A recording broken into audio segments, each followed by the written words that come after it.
Hey everyone, welcome back to Flow State Reactions. I am Starry and I'm here yet again to react to The Lord of the Rings. This is behind the scenes, this is the appendices, and we are on disc number 2, and this is video number 10, the Soundscapes of Middle Earth. Thank you so much for joining me and following me all of this time, just behind the scenes. I am just beside myself with delight, okay? It's so entertaining. And my goodness, I'm just so happy I made the decision to do reaction videos to this. I didn't know how it was going to go, but it's just too good to be true, quite frankly. I realized the other day when I was thinking about Peter Jackson, I was like, I wonder what Peter is doing. I'm slowly but surely falling in love. I mean, seriously.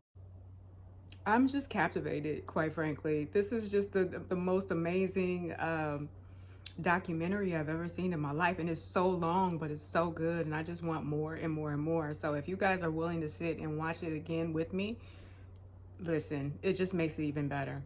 All right, so let's go ahead and get into this one. The Sounds of Middle Earth. 1, 2, 3. Let's flow. All right, here we go.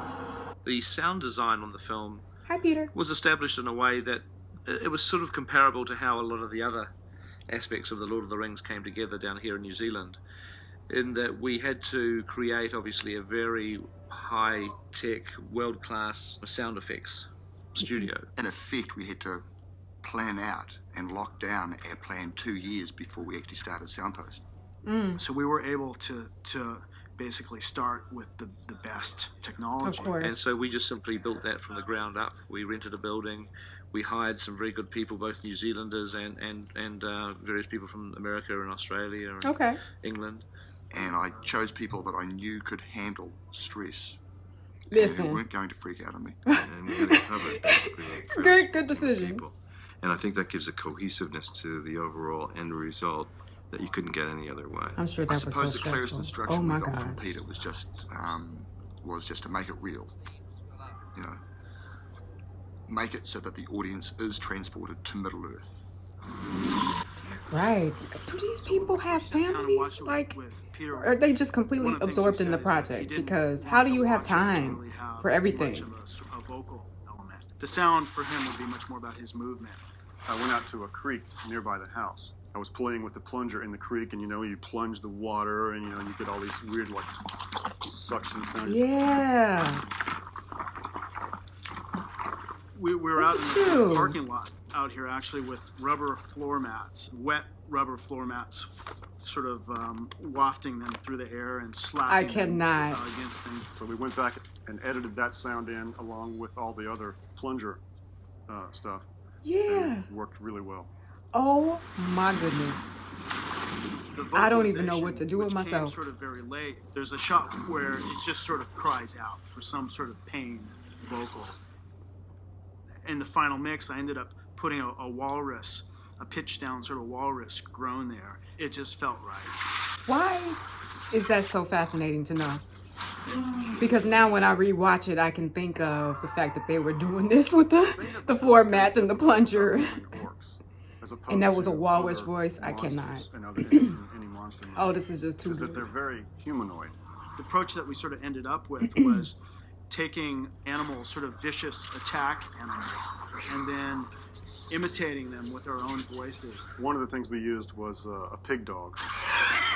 And we pitched it down, and it's actually one of the best groaning Pig dog. What is sounds. that? Give this crazy squealing orc, a character that said, "Here I am, I'm a freak, and I'm here to kill you." Right, yeah. We would say, "Pig dog, get pig dog in there." When Peter came up with the idea of cockroachy Moria orcs, we were trying to figure out what in the world are we going to do. Part of their Yeah. terror is about them being just sort of overwhelming Okay. mass. Right. And we couldn't quite figure out. We tried a few things that didn't quite work, and we were sitting around having a beer one day, and there was a bottle cap lying on the counter. The team got all these bottle caps together and put them onto the 2x4s. We strapped the 2x4s to our feet and went out with cricket shoes on. And we went over to Stone Street, the whole crew. It was a great day. We went over and just recorded ourselves just kind of scurrying around and making all these What? sounds. Are you kidding me? You see what I'm saying? It's like just on the spot innovation. just out of the blue, we're gonna take some beer, is sort some of a bottle tops, combination and put them tiger, together. and Listen. walrus. I had to actually fabricate the breath out of two different animals. What I really liked as an inhale was a tiger, but the exhale wound up being a Canadian lynx. So I wound up fabricating breaths: inhale tiger, exhale lynx. Inhale tiger, exhale lynx. Look at you. Inhale tiger, exhale And then he lynx. gets this one moment where the cave troll basically realizes he's mortal. And right at that one moment, we changed the cave troll's vocalizations completely from anything aggressive or tired to a very sad, mortally wounded walrus sound.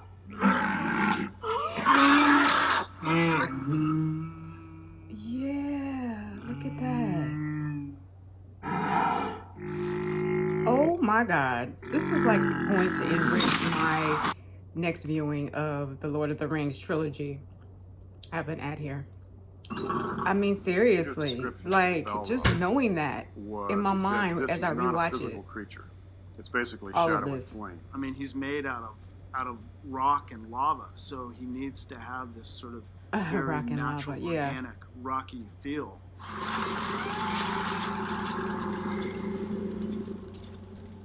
Rock and lava, yeah. So I thought it might be good to try to that make character was something else. a growl out of a rock. This just ungodly low, grinding roar. So I recorded probably an hour's worth of cinder blocks scraping across a wooden floor.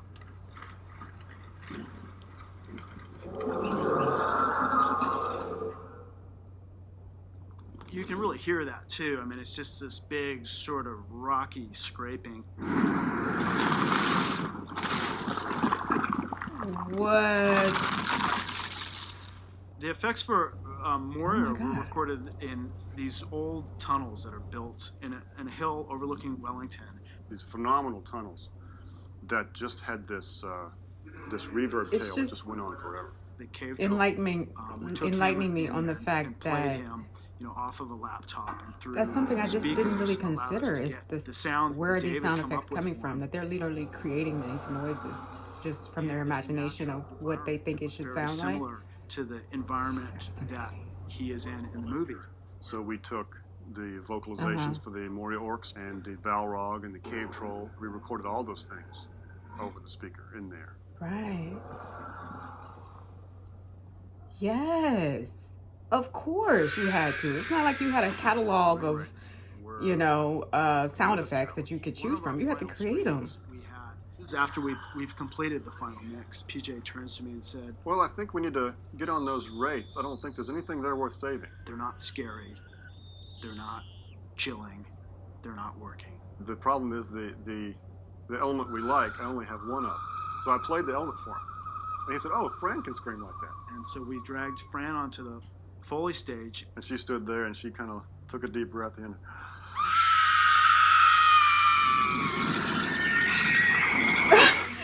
Got the most spine-chilling screams I've ever heard in my Yeah. life. They just about knocked me on my ass. Okay. And that wound up being a huge element in the ring race, That I'm gives sure that them was a lot very of their therapeutic, right? Piercing, Like, who screams like that? Body. She got it all out.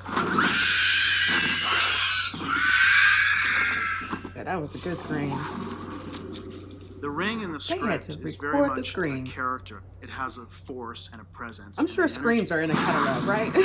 But When I first started playing with ring sounds with Some people, type of we were database going of, for an sound actual, more physical ring sound. And that turned into They had to the make a ring sound for the having ring? actual voice. yeah. They would have different attitudes. To one person, it may be a seductress. To another person, it may be it may be a lover, or something like this. And that really changed into it being an actor who would remain the consistent voice of the ring throughout the film. Oh, okay. Alan That Howard makes sense. I didn't even consider that. recorded The, voice overs that the Philip ring and Fran. is an actor. He learned a whole bunch of phrases in black speech and he just went for it. Yeah.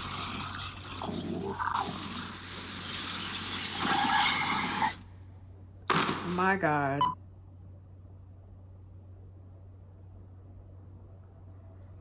When we have to do ADR recording, we have to re-record. Forget that people are doing this. the Something in the actors' ring is voices. talking. A lot of people don't realise that so much They sound are is so good actually at this. replaced.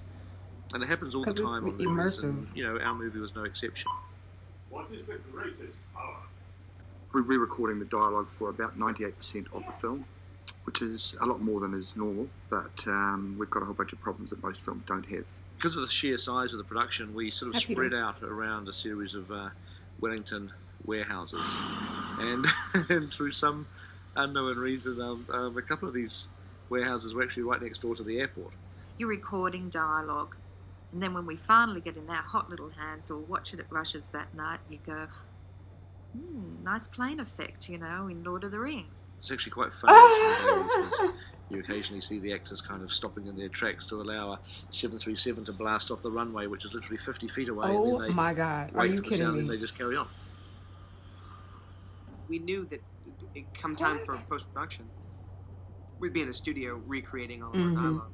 So scenes involving Galadriel, there's quite a few shots that were shot at Freaking airplane 33 lifting off. frames. It That's was to just give too it funny. that dreamlike, floaty, Yeah, not it was quite definitely real. dreamlike. You're not quite there, but you are sort of feel. So you've got slow-mo Yeah. pictures, but with real-time dialogue. So it's all lip sync. The actors have got Oh. to be precise in their They really had a lot delivery to do. of that, so that it's exactly in sync with their lips on screen. When we came to ADR it, we had those pictures sped up effectively. Things that were, things that are, that have not yet come to pass.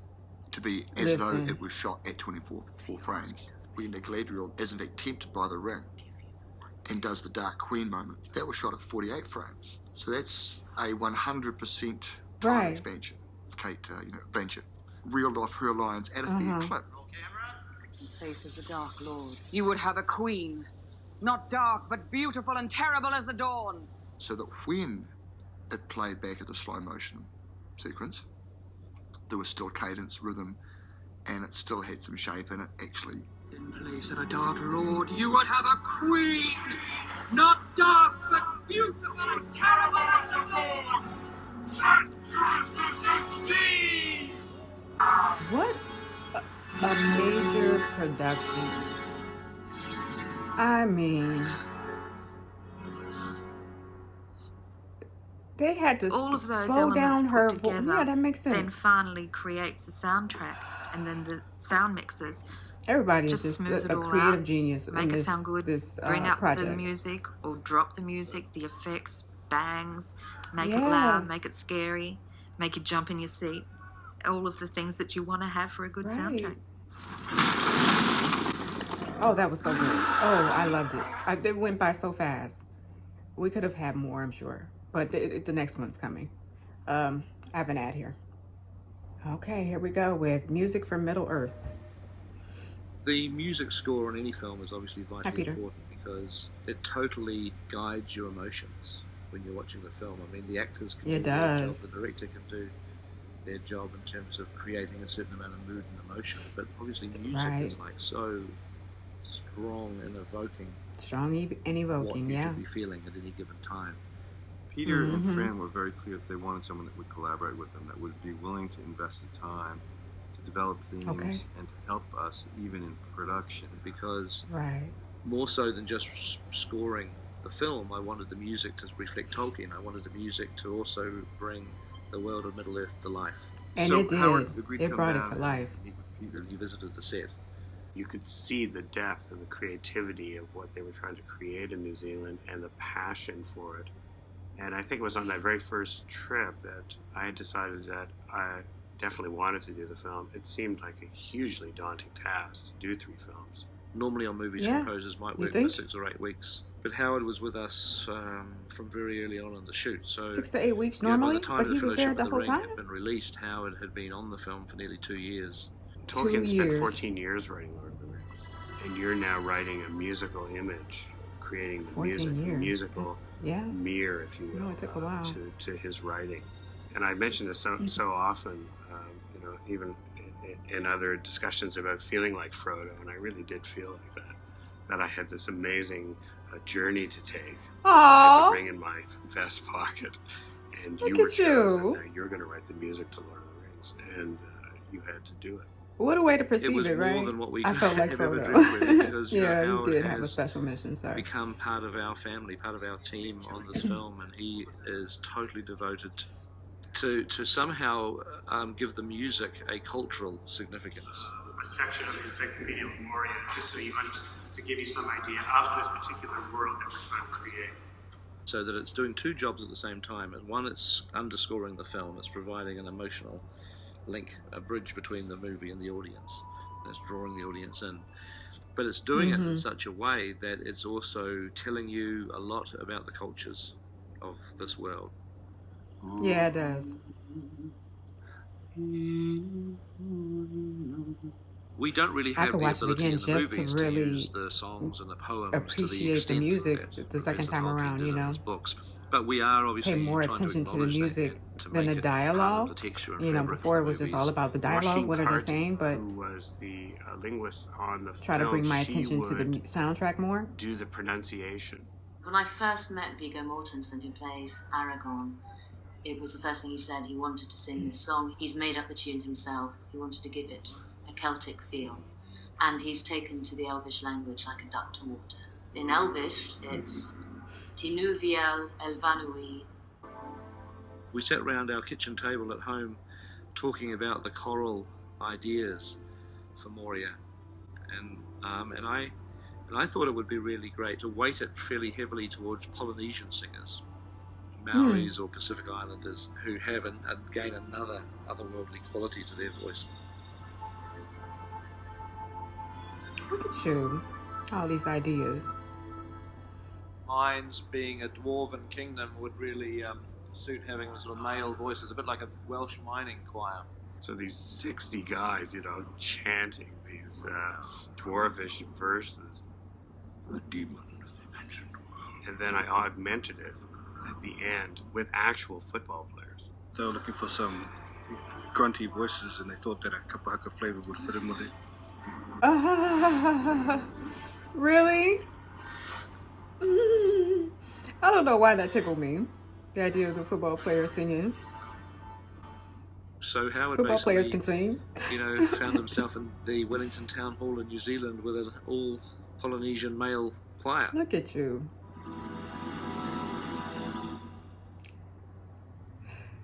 Fran also became involved in the music. She wrote the lyrics for the song that is sung during the closing credits of the film, In Dreams it's called.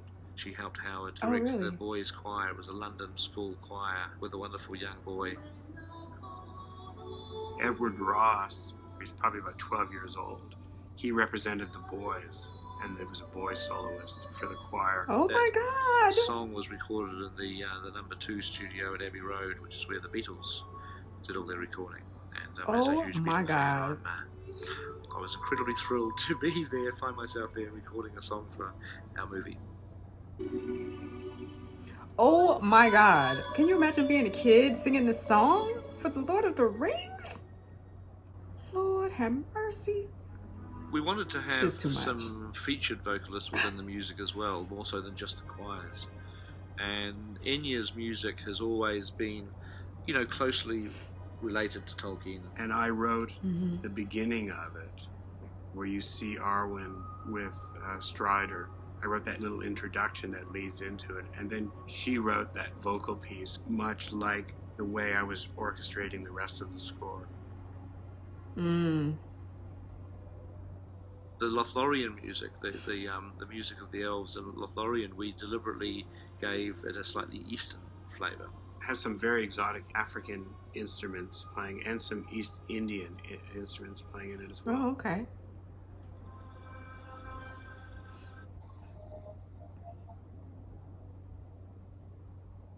One of my great joys was to get to work with Howard Shaw and write some lyrics for his incredible Oh, you wrote song. lyrics too? Philippa wrote a lot of the choral pieces that Howard needed for the various parts of the film.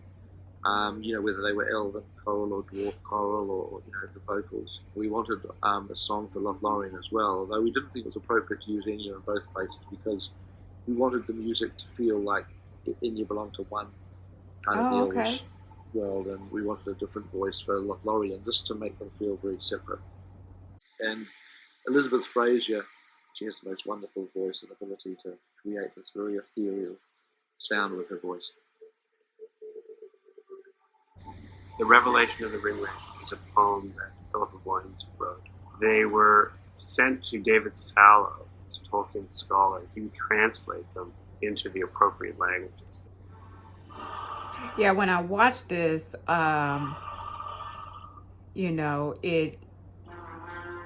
my focus was completely on like the storyline, the plot, the characters, and the dialogue, and all of that. And so the music was, it's there in the background. But I would love to be able to watch it again with like paying attention, because the music itself, it has a life of its own. Always felt a bit unresolved. I'm doing this because it's like all consuming, the music itself. The Ring has many different voices in the music. So I used the sound of the boy choir, of the seduction of the Ring, because I thought that part of the seduction of it, I thought, was the regaining of a lost life. It's a strange thing. You suffer so much.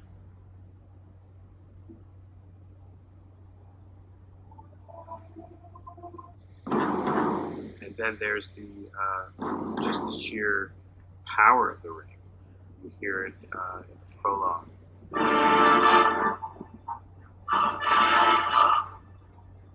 Yeah. I want to feel something. The Ring was a very commanding force throughout the movie. That's how I create music. I mean, that I'm watching the film. And it's because of the Ring, because of the music, because of the Ring, because of the music. And the voices, the way they put it together was just pure, and you hear the first statement of the Fellowship in the cornfield, because it's essentially the first time the Fellowship was formed. Finally, the Fellowship being formed to support Frodo to take the ring in Rivendell. I love that scene. It's a very magic moment in the film. Oh, it was so magical. And Elrond says watching that for the first time, the Fellowship of the Ring. The music swells, and you perfect just hear lines. The fully formed version of the Fellowship theme. You never hear that true heroic version anymore after Gandalf falls. It's now disintegrating, and Frodo's on the beach. And you hear the last version of the Fellowship. Yeah. And he came up with this all on his own. What I'm doing now is writing 30 minutes the score and changing I don't think it anybody's ever done that. Per scene? It might be a first, where the composer's come back and recorded new music for new scenes that are wonderful scenes that give a lot more backstory to some of the cultures. Yeah, I definitely have to watch it with just a keener ear towards the soundtrack itself. It's a lot to focus on. Okay, I might have to watch it more. The Fellowship of the Ring is going to be related just directly to focus on the different brilliant aspects of it. There'll be a day when it'll be very, it'll be an interesting day to listen to the music of all three films, because I know that Howard does see this as being the opportunity in his life to basically create a opera. If you think you're writing an opera piece, you don't think of it as in cues, but you think of a much larger structure. Okay. It has to have that cohesive shape. But if you go to the opera, you watch Fellowship, which is Act 1, the curtain has come down, and you've gone out to intermission, you've had a drink or a snack or something, and now you've gone back and you're sitting in your seat, the curtain's going up for Act 2. And that will happen December 2002. Dang, it goes by so fast, these little clips, okay? Look, I could have kept watching. Okay, I have an ad here. Okay, so now we're on The Road Goes On Forever. Yes, please do. I'm okay with that.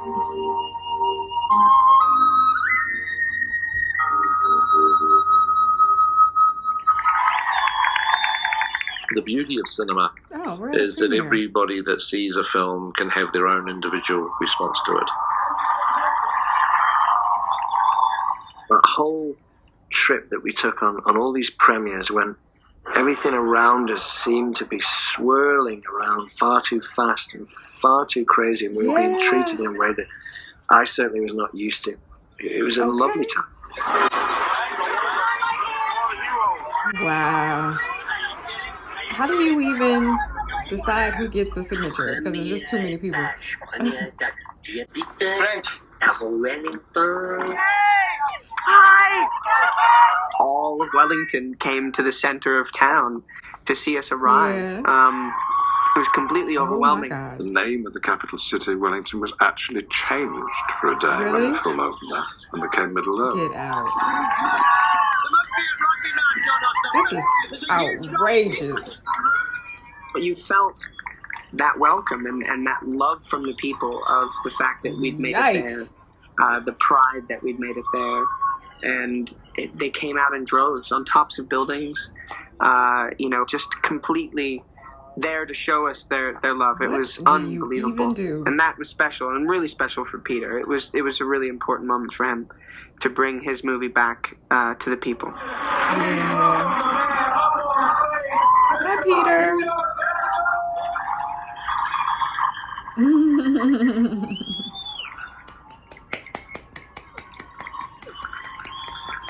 Thank you for coming, everybody. Thank you so much. This is the proudest moment to have Wellington turn out and be part of this. Thank you.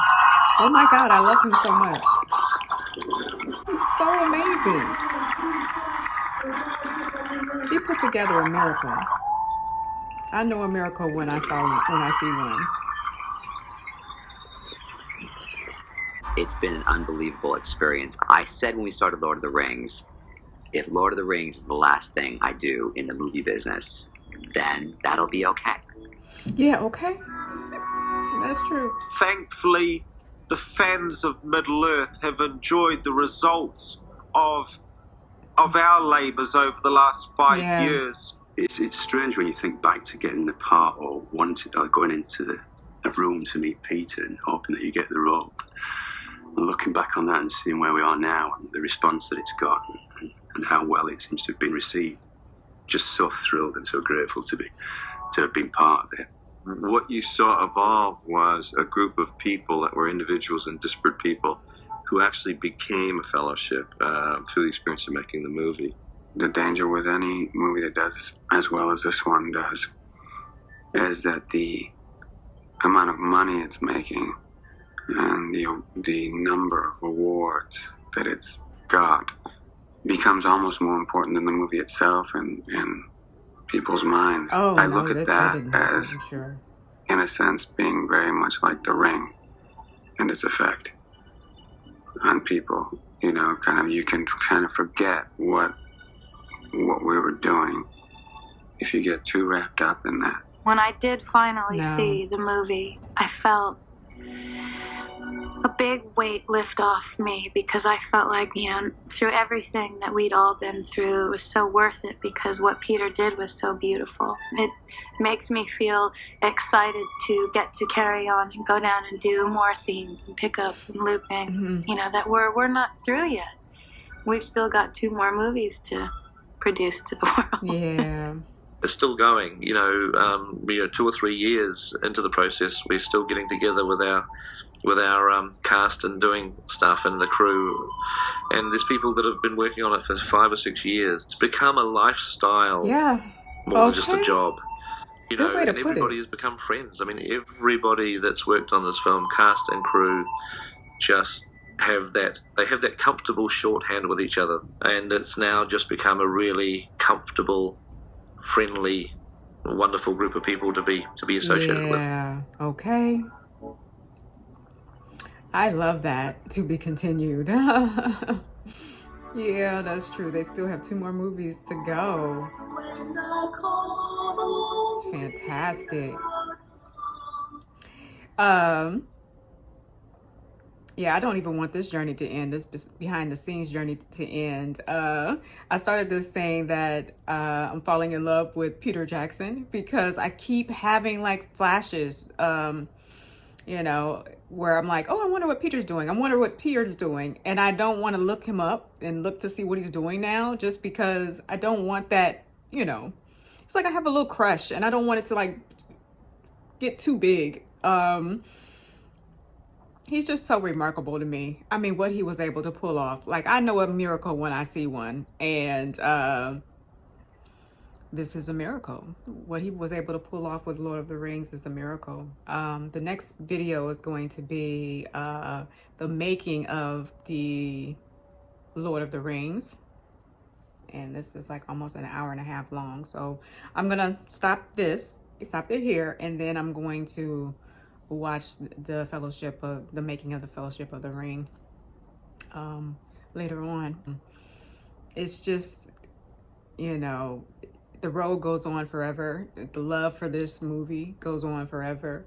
I was really taken aback when I first started reacting to the Lord of the Rings because, and I started posting them on YouTube because it didn't even occur to me like that it was still so big after so many years. I'm thinking, you know, I've seen where it has YouTube has been flooded with Lord of the Rings reactions, and so I'm just thinking I'm one of many, and you know, people may find some interest in it, but you guys still love it. Like, you love the movies, you love reading the books, you love watching the reaction videos, and you even came to my channel to watch my reaction videos, and you guys are even watching me watch the behind the scenes, which is just fantastic to me. And I went from like 700 subscribers to like 5,000 in like a couple of months. So I do appreciate you guys, and I appreciate your love for the Lord of the Rings, because